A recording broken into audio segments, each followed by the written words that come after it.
बॉलिवूड्स. म्हणजे आत्तापर्यंत तुम्ही अनेक रिअल स्टोरीजवरती, खऱ्या घटनावर अगदी धैर्याने मूव्हीज बनवल्यात. अगदी अलीकडचं सांगायचं झालं तर द काश्मीर फाईल्स असेल, द केरला स्टोरी असेल किंवा मग बेंगॉल व्हायलन्सवरचे सिनेमे असतील, या सगळ्यांवर तुम्ही उघडपणे भाष्य केलं. हे सगळं मान्य आहे, पण इथे ना माझा एक प्रश्न आहे, एक असा क्वेश्चन जो मला नक्कीच विचारावासा वाटतो. अख्ख्या जगाला हादरवून सोडणाऱ्या एका अत्यंत भयानक प्रकरणावर अजूनही एवढी सायलन्स का बरं? तिथे कोणीच काही का बोलत नाहीये.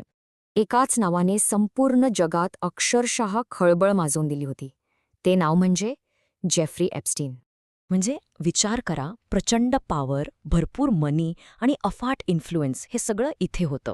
आणि या माणसावरचे आरोप इतके भयानक आणि मोठे आहेत ना, की आजही त्यामागचं सत्य पूर्णपणे धूसर आहे. कोणालाच काही क्लिअर माहिती नाहीये. मग नेमकं झालं काय? खरंच ऑफिशियल नॅरेटिव्हप्रमाणे केस क्लोज्ड आहे? की जाणून बुजून ट्रूथ हिडन ठेवलंय? ती खरोखर सुसाईड होती की एखादी खूप मोठी आणि गर्द कन्स्पिरसी? तुम्हाला माहितीये, या प्रकरणात जगातील अक्षरशः मोठमोठ्या आणि अत्यंत प्रभावशाली लोकांची नावं जोडली गेली.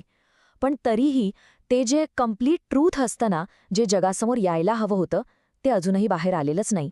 आणि म्हणूनच माझं बॉलिवूडला हे थेट चॅलेंज आहे.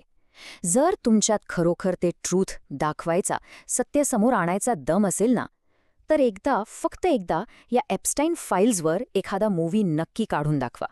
कारण बघा, काही गोष्टी ह्या फक्त फिक्शन किंवा मनोरंजनासाठी नसतात. त्या या भयानक वास्तवाचा, या जगाचा खरा आरसा असतात, जो सगळ्यांना दिसलाच पाहिजे. शेवटी एवढंच म्हणेन की कुठलाही क्वेश्चन विचारणं हे कधीच चुकीचं नसतं. पण त्याचं उत्तर देणं टाळणं हे मात्र खऱ्या अर्थाने खूप धोकादायक आहे. तर आता प्रश्न उरतो तो हाच, विल बॉलिवूड डेअर? काय वाटतं तुम्हाला?